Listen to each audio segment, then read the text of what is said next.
വയനാട്ടിലും കനത്ത മഴയാണ്. ഇന്ന് ജില്ലയിൽ റെഡ് അലേർട്ട് പ്രഖ്യാപിച്ചിട്ടുണ്ട്. വിശദവിവരങ്ങൾ കമൽ നൽകും. കമൽ, വയനാട്ടിൽ കനത്ത മഴ എന്ന് പറയുമ്പോൾ ഒരു ചങ്കെടുപ്പ് കൂടുതലാണ്. എന്താണ് വയനാട്ടിലെ നിലവിലെ അവസ്ഥ? ഈ പുഴയൊക്കെ കരകവിഞ്ഞൊഴുകുന്നൊരു സാഹചര്യമുണ്ടോ? റെഡ് അലേർട്ടാണല്ലോ.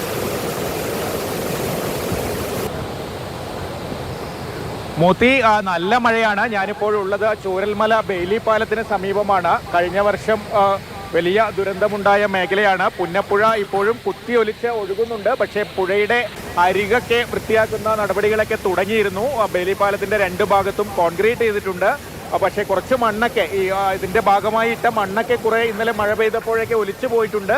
എങ്കിലും വലിയൊരു അപകട സാഹചര്യമൊന്നും നിലവിൽ ഇവിടെ ഇല്ല.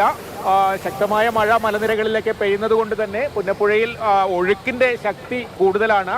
വയനാട്ടിന്റെ മറ്റു മേഖലകളിലേക്ക് പോവുകയാണെങ്കിൽ ഈ പടിഞ്ഞാറൻ മലനിരകളിലാണ് ഏറ്റവും കൂടുതൽ മഴ.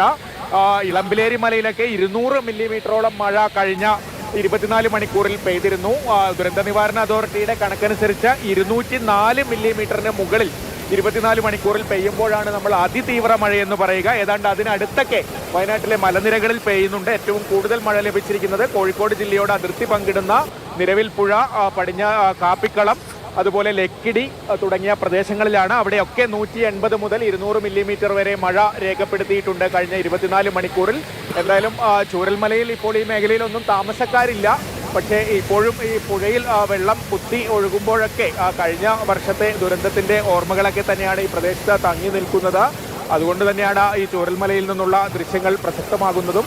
എന്തായാലും കനത്ത മഴ തന്നെയാണ്. പ്രദേശത്ത് ഈ ഉരുൾപൊട്ടൽ സാധ്യത മുന്നറിയിപ്പോ അങ്ങനെ എന്തെങ്കിലും നൽകിയിട്ടുണ്ടോ? ഈ ദുരന്ത നിവാരണ അതോറിറ്റി വളരെ സൂക്ഷ്മമായി തന്നെ ഈ കാര്യങ്ങളൊക്കെ പരിശോധിക്കുകയും പഠിക്കുകയും ചെയ്യുന്നുണ്ടോ ഈ സമയത്ത്? ജില്ലാ ഭരണകൂടവും ജില്ലാ ദുരന്ത നിവാരണ അതോറിറ്റിയും കാര്യങ്ങൾ കൃത്യമായി നിരീക്ഷിച്ചു വരികയാണ്. ഞാൻ അല്പം മുമ്പ് പങ്കുവെച്ച ഡാറ്റയൊക്കെ ദുരന്ത നിവാരണ അതോറിറ്റി ശേഖരിക്കുന്നതാണ്.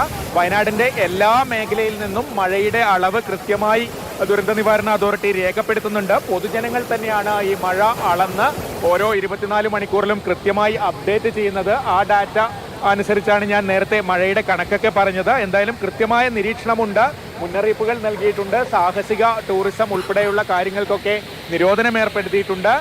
യന്ത്രസഹായത്തോടെയുള്ള മണ്ണെടുപ്പൊക്കെ നിരോധിച്ചിട്ടുണ്ട്. അതുപോലെ ക്വാറിയുടെ പ്രവർത്തനം നിരോധിച്ചിട്ടുണ്ട്. വിദ്യാഭ്യാസ സ്ഥാപനങ്ങൾക്ക് ഇന്ന് അവധി നൽകിയിട്ടുമുണ്ട്.